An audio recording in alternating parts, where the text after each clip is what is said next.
प्रथमतः तुम्हाला प्रजासत्ताक दिनाच्या खूप खूप शुभेच्छा। 26 जानेवारी म्हणजे प्रजासत्ताक दिन, पण आपण प्रजासत्ताक दिन नेमका का साजरा करतो? आता तुम्ही म्हणाल की 26 जानेवारी 1950 रोजी आपण आपल्या भारताच्या संविधानाची अंमलबजावणी केली होती, त्यामुळे आपण आजचा दिवस प्रजासत्ताक दिन म्हणून साजरा करतो। ते बरोबरच आहे, पण 26 नोव्हेंबर 1949 रोजी भारताचं संविधान लिहून पूर्ण झालं, मग त्याची अंमलबजावणी त्याच दिवशी का नाही करण्यात आली? आणि दुसरा मुद्दा म्हणजे संविधानाच्या अंमलबजावणीसाठी 26 जानेवारी हाच दिवस का निवडला? मित्रांनो, स्वातंत्र्यपूर्व काळामध्ये अनेकांनी भारताला स्वातंत्र्य मिळवून देण्यासाठी प्रयत्न केले, अनेकांनी बलिदान सुद्धा दिले। त्याच काळामध्ये काँग्रेसची अधिवेशनं भरत होती, तेव्हा स्वातंत्र्य कसं मिळवायचं याची रूपरेषा तिथे आखली जात होती। डिसेंबर 1929 मध्ये काँग्रेसचं लाहोर अधिवेशन भरलं होतं, त्याचे अध्यक्ष पंडित जवाहरलाल नेहरू होते। तेव्हा 31 डिसेंबर 1929च्या आपल्या भाषणामध्ये पंडित जवाहरलाल नेहरूंनी पूर्ण स्वराज्याची मागणी केली होती। आता काही जण म्हणत होते की जरी भारताला डॉमिनेट स्टेटस मिळालं तरी चालेल, पण पंडित जवाहरलाल नेहरू असतील, सुभाषचंद्र बोस असतील यांसारख्या नेत्यांचा पूर्ण स्वराज्यासाठी आग्रह होता। आता तुम्हाला प्रश्न पडला असेल की डॉमिनेट स्टेटस म्हणजे काय? तर संपूर्ण देशाचा राज्यकारभार आपणच चालवणार, पण हेड ऑफ द स्टेट, इथे स्टेट म्हणजे राज्य नाही तर देश आहे। हेड ऑफ द स्टेट इंग्लंडचा राजा किंवा राणी असणार, याला डॉमिनेट स्टेटस असं म्हणतात।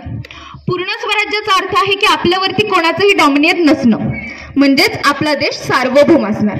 सार्वभौम म्हणजे आपण कोणत्याही बाह्य शक्तीच्या नियंत्रणाखाली नसणार। आजही बरेचसे देश जसे की न्यूझीलंड असेल, कॅनडा असेल, हे देश ब्रिटनच्या राजाला आपलं हेड ऑफ द स्टेट मानतात। आता जरा मुख्य विषयाकडे वळूयात।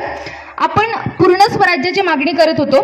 31 डिसेंबर 1929च्या आपल्या भाषणामध्ये पंडित जवाहरलाल नेहरूंनी असं सांगितलं होतं की पुढच्या महिन्याच्या 4थ्या रविवारपर्यंत आपण स्वातंत्र्य मिळवणारच, आणि तो दिवस होता 26 जानेवारी 1930। आणि त्यांनी त्याच भाषणात असं देखील म्हटलं होतं की त्या दिवशी सर्वांनी ध्वज फडकवायचा आणि तो दिवस आपण स्वतंत्रता दिवस म्हणून साजरा करणार। त्याचप्रमाणे 26 जानेवारी 1930 पासून सर्वांनी ध्वज फडकवायला सुरुवात केली आणि स्वतंत्रता दिवस साजरा करायला सुरुवात झाली। आणि तुम्हाला काय वाटते, ब्रिटिश शांत बसले असतील?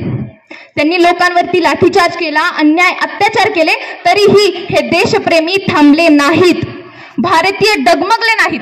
ब्रिटिशांचा प्रखर विरोध असताना सुद्धा 26 जानेवारी 1930 ते 1947 पर्यंत आपण स्वतंत्रता दिवस साजरा करत होतो, पण प्रत्यक्षात भारताला स्वातंत्र्य मिळाला तो दिवस होता 15 ऑगस्ट 1947।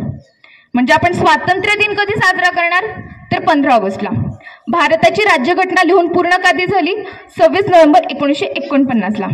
मग 1930 ते 1947 पर्यंत जो दिवस आपण इतक्या सन्मानाने स्वतंत्रता दिवस म्हणून साजरा करायचो म्हणजे 26 जानेवारी, त्या दिवसाचं काय? त्यामुळे नंतर सर्वांच्या विचाराने 26 नोव्हेंबर ज्या दिवशी आपलं संविधान लिहून पूर्ण झालं तो दिवस संविधान दिन म्हणून साजरा करायचं ठरवलं, आणि त्या संविधानाची अंमलबजावणी 26 जानेवारी रोजी केली जाईल। त्यामुळे 26 जानेवारी आज आपण प्रजासत्ताक दिन म्हणून साजरा करतो।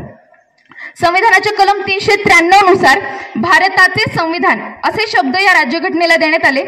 कलम 394 नुसार 26 जानेवारी 1950 पासून ही राज्यघटना लागू आहे, आणि परंतु त्यातील काही कलम 26 नोव्हेंबर 1949 पासूनच लागू झाले। आता तेव्हा भारताच्या फाळणीचा विषय चालू होता, त्यामुळे नागरिकत्वाशी संबंधित कलम, आपल्याला आपलं सरकार स्थापन करायचं होतं, त्यामुळे राष्ट्रपतीची शपथ, निवडणुका, उच्च न्यायालय, सर्वोच्च न्यायालयाशी संबंधित कलम, तात्पुरती संसद, तिचे सभापती, उपसभापती, हंगामी संसद आणि हंगामी विधानमंडळे, आकस्मिक परिस्थितीमध्ये राष्ट्रपतीचे अधिकार, असे जवळपास 16 कलमांची अंमलबजावणी 26 नोव्हेंबर 1949 पासूनच झाली होती। या संविधानाद्वारे सार्वभौम लोकशाही गणराज्य स्थापन करण्यात आले। गणराज्य म्हणजे देशाचा प्रथम नागरिक म्हणजेच राष्ट्रपती राजा किंवा राणी नसणार, तो वंश परंपरेने आलेला नसणार, तर इथले लोक भारतीय जनता राजा असणार। भारताच्या संविधानाने इथल्या प्रत्येक नागरिकाला राजाचा दर्जा दिला आहे। आणि शेवटी 60 देशांच्या राज्यघटनेचा अभ्यास करून, भारताच्या सामाजिक, आर्थिक, भौगोलिक परिस्थितीचा विचार करून भारताला सर्वोत्तम संविधान देण्यामध्ये सिंहाचा वाटा असणारे डॉक्टर बाबासाहेब आंबेडकर, संविधान सभेचे अध्यक्ष डॉक्टर राजेंद्र प्रसाद, पंडित जवाहरलाल नेहरू, सरदार वल्लभभाई पटेल, संविधान सभेतील सर्व स्त्रिया, देशासाठी बलिदान दिलेले सर्व क्रांतिकारक, सर्व देशप्रेमी यांना मी विनम्र अभिवादन करते।